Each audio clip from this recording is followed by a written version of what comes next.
ಸರ್ವಸ್ವರೂಪೇ ಸರ್ವೇಶಿ ಸರ್ವಶಕ್ತಿ ಸಮನ್ವಿತೆ ಬಹಿಭ್ಯಸ್ತ್ರಾಹಿ no ದೇವಿ ದುರ್ಗೇ ದೇವಿ ನಮಸ್ತತೆ ನಮಶ್ಚಂಡಿಕಾಹಿ ಶ್ರೀ ಗುರುಭ್ಯೋ ನಮಃ.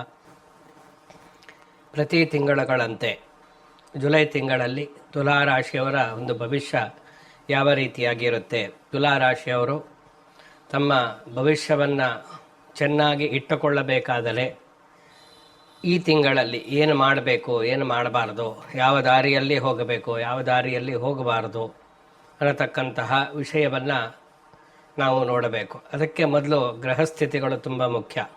ತುಲಾರಾಶಿಯವರಿಗೆ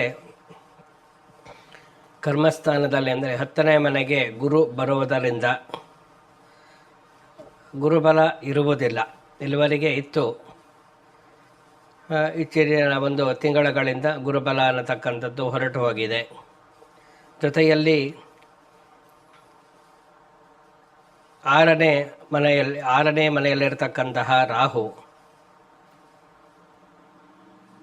ಶನಿ ಒಂದು ವಿಶೇಷವಾಗಿ ಪ್ರಭಾವವನ್ನು ಬೀರತಕ್ಕಂಥದ್ದು, ಕುಜ ವೃಷಭ ರಾಶಿಯಲ್ಲಿ ಇದ್ದಾನೆ, ಮಿಥುನ ರಾಶಿಯಲ್ಲಿ ರವಿ ಮತ್ತು ಬುಧ ವಕ್ರಿಯಾಗಿರತಕ್ಕಂಥದ್ದು, ಇದೆಲ್ಲವೂ ಕೂಡ ಪ್ರಮುಖವಾದಂತಹ ಅಂಶ ಆಗುತ್ತೆ. ಈ ಕಾರಣದಿಂದ ತುಲಾರಾಶಿಯವರಿಗೆ ಯಾವ ರೀತಿಯಾಗಿರುತ್ತೆ, ಆರ್ಥಿಕವಾದಂತಹ ಅಭಿವೃದ್ಧಿ ಏನಾದರೂ ಇರುತ್ತಾ, ದುಡ್ಡು ಮಾಡತಕ್ಕಂತಹ ಹಣ ಗಳಿಸ್ತಕ್ಕಂತಹ ಯೋಗ ಏನಾದರೂ ಈ ತಿಂಗಳಲ್ಲಿ ಇದೆಯಾ, ಹಣಕಾಸಿನ ಒಂದು ಸಮಸ್ಯೆಯಿಂದ ಹೊರಬರ್ತೀವಾ ಇಲ್ಲವೋ ಅನ್ನತಕ್ಕಂಥದ್ದು ಎಲ್ಲವೂ ಕೂಡ ಈ ಗ್ರಹಸ್ಥಿತಿಗಳ ಆಧಾರದ ಮೇಲೆಯೇ ಜೀವನದ ಮೇಲೆ ಪರಿಣಾಮವನ್ನು ಬೀರುತ್ತೆ. ಈ ಕಾರಣದಿಂದ ದ್ವಿತೀಯಾಧಿಪತಿಯಾದಂತಹ ಕುಜ ಅಷ್ಟಮದಲ್ಲಿ ಇರುವುದರಿಂದ, ದುಸ್ಥಾನದಲ್ಲಿ ಇರುವುದರಿಂದ ಕೆಲವೊಂದು ಪರಿಣಾಮಗಳನ್ನು ಎದುರಿಸಬೇಕಾಗುತ್ತೆ. ಕುಟುಂಬದಲ್ಲಿ ಒಂದು ಅಸಹಕಾರ, ನೀವು ಮಾಡತಕ್ಕಂತಹ ಕೆಲಸಕ್ಕೆ ಸರಿಯಾಗಿರತಕ್ಕಂತಹ ಬೆಂಬಲ ಕುಟುಂಬದಿಂದ ಸಿಗುವುದಿಲ್ಲ. ಆರ್ಥಿಕವಾದಂತಹ ಏರಿಳಿತಗಳು ಇರುತ್ತೆ, ಅದರಲ್ಲೂ ಕೂಡ ಸಾಲ ಮಾಡತಕ್ಕಂತಹ ಪರಿಸ್ಥಿತಿ ಬರಬಹುದು. ಆಸ್ತಿ ವಿವಾದಗಳು ಏನಾದರೂ ಇದ್ದರೆ ಅದು ಸಮಸ್ಯೆಗೆ ಕಾರಣ ಆಗಬಹುದು. ಈ ರೀತಿಯಾಗಿ ಕೆಲವೊಂದು ಚಿಕ್ಕ ಪುಟ್ಟದಾದಂತಹ ಸಮಸ್ಯೆಗಳು ಬರ್ತಕ್ಕಂತಹ ಸಾಧ್ಯತೆಗಳು ಕೂಡ ಇರುತ್ತೆ. ಇನ್ನು ವ್ಯವಹಾರವನ್ನು ಮಾಡತಕ್ಕಂಥ ಸ್ವಂತ ವ್ಯಾಪಾರ ವ್ಯವಹಾರ ಯಾರು ಮಾಡ್ತಾ ಇರ್ತಾರೋ, ಉದ್ಯೋಗವನ್ನು ಮಾಡತಕ್ಕಂಥವ್ರು, ರಾಜ್ಯ ಸರ್ಕಾರ ಉದ್ಯೋಗ, ಕೇಂದ್ರ ಸರ್ಕಾರದ ಉದ್ಯೋಗವನ್ನು ಮಾಡತಕ್ಕಂಥವರಿಗೆ ತನ್ನದೇ ಆದಂತಹ ಒಂದು ವರ್ಗಾವಣೆ ಆಗ್ಬೋದು, ಬಡ್ತಿ ಆಗ್ಬೋದು. ಇನ್ನು ಕೆಲವರಿಗೆ ಮೂಲ ಜಾತಕದಲ್ಲಿ ಏನಾದರೂ ಚೆನ್ನಾಗಿ ಇಲ್ಲದೇ ಇದ್ದರೆ ಅದು ಪ್ರಭಾವವನ್ನು ಬೀರುತ್ತೆ. ಯಾಕೆಂದರೆ ಮೂಲ ಜಾತಕವು ಚೆನ್ನಾಗಿ ಇಲ್ಲದೇ ಇದ್ದರೆ ಹಲವು ರೀತಿಯಾದಂತಹ ಸಮಸ್ಯೆಗಳು ಬಂದುಬಿಡುತ್ತದೆ. ಆದ್ದರಿಂದ ಮೂಲ ಜಾತಕವು ಕೂಡ ಚೆನ್ನಾಗಿ ಇರಬೇಕಾಗತ್ತೆ. ಅದು ಇದ್ದಾಗ ಇಲ್ಲಿ ಗುರುಬಲ ಇರಲಿ ಅಥವಾ ಇಲ್ಲದೇ ಇದ್ದರೂ ಕೂಡ ಉತ್ತಮವಾದಂತಹ ದಶಾಭಕ್ತಿ ಇದೆಲ್ಲ ನಡೀತಾ ಇದ್ದರೆ ಅಷ್ಟೊಂದು ಪರಿಣಾಮ ಬೀರುವುದಿಲ್ಲ. ಎಲ್ಲ ಹಿಡಿದಂತಹ ಕೆಲಸಗಳಲ್ಲೆಲ್ಲ ಅಭಿವೃದ್ಧಿಯಾಗಿ ಬಿಡುತ್ತೆ. ಅದರಿಂದ ಇದನ್ನು ನಾವು ಪ್ರಮುಖವಾಗಿ ಗಮನಿಸಬೇಕಾಗತ್ತೆ, ಯಾವ ರೀತಿಯಾಗಿ ಇದೆ ಅನ್ನತಕ್ಕಂಥದ್ದು. ಅದರಲ್ಲೂ ಈ ಪೆಟ್ರೋಲ್ ಬಂಕ್ ಇರಬಹುದು, ಅಂದರೆ ಶಕ್ತಿ ಇಂಧನಗಳು, ಪೆಟ್ರೋಲ್ ಬಂಕು, ಸೋಲಾರು, ಎಲೆಕ್ಟ್ರಿಕ್ ಕೆಲಸ ಮಾಡ್ತಕ್ಕಂಥವ್ರು, ಇಂಥವರಿಗೆಲ್ಲ ಒಂದು ವಿಶೇಷವಾಗಿ ಉತ್ತಮವಾದಂತಹ ದಿನ ಇದೆ ಅಂತ ಹೇಳಬಹುದು. ಧಾರ್ಮಿಕ ಕ್ಷೇತ್ರದಲ್ಲಿರ್ತಕ್ಕಂಥವ್ರು, ಅಂದರೆ ಒಂದು ದೇವಸ್ಥಾನದಲ್ಲಿ ಕೆಲಸ ಮಾಡೋರು ಇರ್ಬೋದು, ಆಶ್ರಮಗಳಲ್ಲಿ ಕೆಲಸ ಮಾಡ್ತಕ್ಕಂಥವ್ರು, NGOದಲ್ಲಿ ಕೆಲಸ ಅಂಥವರಿಗೆಲ್ಲ ಈ ತಿಂಗಳಲ್ಲಿ ಒಂದು ಸ್ವಲ್ಪ ಅಭಿವೃದ್ಧಿಯನ್ನು ಕಾಣಲಿಕ್ಕೆ ಸಾಧ್ಯ ಇದೆ. ಜೊತೆಯಲ್ಲಿ ಈ ಶಿಕ್ಷಣ ಸಂಸ್ಥೆಗಳನ್ನು ಯಾರು ನಡೆಸ್ತಾ ಇರ್ತಾರೋ ಅವರಿಗೂ ಕೂಡ ಒಂದು ಉತ್ತಮವಾದಂತಹ ದಿನಗಳನ್ನು ಈ ತಿಂಗಳಲ್ಲಿ ಕೆಲವೊಂದು ಹಿಡಿದಂತಹ ಕೆಲಸದಲ್ಲಿ ಅಭಿವೃದ್ಧಿ ಆಗತಕ್ಕಂಥದ್ದು ಕಂಡು ಬರುತ್ತೆ. ಜೊತೆಯಲ್ಲಿ ಈ ಭೂ ವ್ಯವಹಾರಗಳು ಅಷ್ಟೊಂದು ಚೆನ್ನಾಗಿ ಆಗಿ ಬರೋದಿಲ್ಲ. ಪಂಚಮದಲ್ಲಿ ರಾಹು ಇರುವುದರಿಂದ ನೀವು ಒಂದು ಸೈಟ್ ತೆಗೆದುಕೊಳ್ಳಬೇಕು ಅಂದರೆ ಏನೋ ಒಂದು ಸಮಸ್ಯೆಗಳು ಬಂದು ಅದರಲ್ಲಿ ಹಲವು ರೀತಿಯ ಸಮಸ್ಯೆಗಳಿಂದ ಅರ್ಧದಲ್ಲಿ ನಿಂತು ಹೋಗುವುದು, ಮನೆ ಕಟ್ಟುವುದಕ್ಕೆ ಪ್ರಾರಂಭ ಮಾಡುವಂತಹ ಕೆಲಸ ಇರ್ಬೋದು, ಕೃಷಿಯನ್ನು ಅಭಿವೃದ್ಧಿ ಪಡಿಸ್ತಕ್ಕಂಥದ್ದು, ಕೃಷಿ ಭೂಮಿ ಖರೀದಿ, ವಾಣಿಜ್ಯ ಉದ್ದೇಶಗಳಿಗೆ ಭೂಮಿಯನ್ನು ಖರೀದಿ ಮಾಡುತ್ತೆ. ಯಾವುದೇ ಇದ್ದರೂ ಕೂಡ ಸ್ವಲ್ಪ ಮುಂದಕ್ಕೆ ಹಾಕತಕ್ಕಂಥದ್ದು ಒಳ್ಳೆಯದು. ಅಕ್ಟೋಬರ್ವರೆಗೂ ಮುಂದಕ್ಕೆ ಹಾಕಿದರೆ ನಂತರದಲ್ಲಿ ಒಳ್ಳೆಯ ದಿವಸಗಳು ಬರುತ್ತೆ. ಆ ಸಮಯದಲ್ಲಿ ನೀವು ಅಂತಹ ವ್ಯವಹಾರಗಳನ್ನು ಮಾಡತಕ್ಕಂಥದ್ದು ಕ್ಷೇಮಕರ ಅಂತೇಳಿ ಹೇಳಬೇಕಾಗತ್ತೆ.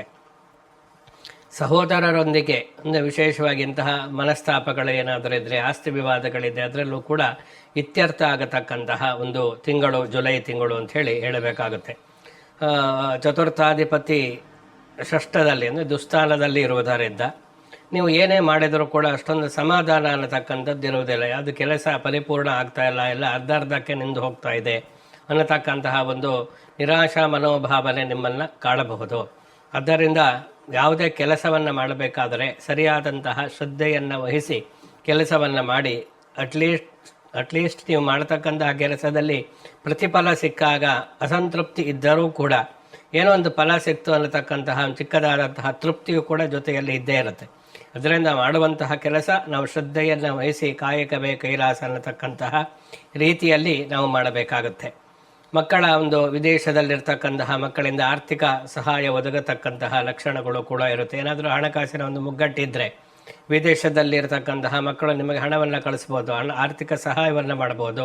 ವಿದೇಶದಲ್ಲಿರ್ತಕ್ಕಂತಹ ಸ್ನೇಹಿತರಿಂದ ಸಹಾಯ ಉಂಟಾಗ್ಬೋದು, ಬಂಧುಗಳಿಂದ ಉಂಟಾಗ್ಬೋದು. ಹೀಗೆ ಯಾವುದೊಂದು ಕಷ್ಟ ಕಾಲದಲ್ಲಿ ನಿಮಗೆ ವಿದೇಶದಲ್ಲಿರ್ತಕ್ಕಂಥವರಿಂದ ಸಹಾಯ ಆಗತಕ್ಕಂತಹ ಲಕ್ಷಣಗಳು ಕಂಡು ಬರ್ತಾ ಇದೆ. ಶನಿ 6ರಲ್ಲಿ ಇರುವುದರಿಂದ ಒಂದಲ್ಲ ಒಂದು ರೋಗಗಳು ಬಾಧಿಸ್ತಕ್ಕಂಥ, ಅದರಲ್ಲೂ ಕೂಡ ಈ ಉದರ ಸಂಬಂಧಿತವಾದಂತಹ ಅಂದರೆ ಹೊಟ್ಟೆಗೆ ಸ್ಟಮಕ್ ಇದಕ್ಕೆ ಸಂಬಂಧಪಟ್ಟಂತಹ ರೋಗಗಳು ಉಂಟಾಗತಕ್ಕಂಥದ್ದು ಇದ್ದರೆ ಈಗಾಗಲೇ ಅದು ಬಾಧಿಸತಕ್ಕಂತಹ ಒಂದು ಕೆಲವೊಂದು ರೋಗ ಸಮಸ್ಯೆಗಳು ಕೂಡ ನಿರಂತರವಾಗಿ ಕಾಡತಕ್ಕಂತಹ ಒಂದು ಲಕ್ಷಣಗಳು ಕೂಡ ಕಂಡು ಬರ್ತಾ ಇದೆ. ಇದಕ್ಕೆಲ್ಲ ಮೃತ್ಯುಂಜಯ ಮಂತ್ರ ಶನಿ ಜಪವನ್ನು ಮಾಡಿದರೆ ಅದು ಸ್ವಲ್ಪ ಉಪಶಮನ ಆಗುವುದಕ್ಕೆ ಸಾಧ್ಯ ಆಗುತ್ತೆ. ಸಪ್ತಮಾಧಿಪತಿಯಾದಂತಹ ಕುಜ ಅಷ್ಟಮದಲ್ಲಿರುವುದರಿಂದ ಸಪ್ತಮ ಸ್ಥಾನವನ್ನು ನಾವು ವಿವಾಹಾದಿ ಶುಭ ಮಂಗಳ ಕಾರ್ಯಗಳಿಗೆ, ಪತ್ನಿ ಪತಿ ಮದುವೆ ಕಂಕಣ ಭಾಗ್ಯ ಕೂಡಿ ಬರತಕ್ಕಂಥ ಇದೆಲ್ಲವನ್ನು ನಾವು ನೋಡಬೇಕು. ತುಲಾರಾಶಿಯವರಿಗೆ ಸಪ್ತಮ ಸ್ಥಾನ ಮೇಷರಾಶಿ ಆಗುತ್ತೆ. ಮೇಷರಾಶಿಗೆ ಅಧಿಪತಿಯಾದಂತಹ ಕುಜ ಸಪ್ತಮಾಧಿಪತಿ ಯಾರು ಅನ್ನತಕ್ಕಂಥ ಆಧಾರದ ಮೇಲೆ ವಿವಾಹದ ಎಲ್ಲ ಆಗು ಹೋಗುಗಳನ್ನು ನಾವು ಅರಿಯಬೇಕಾಗುತ್ತೆ.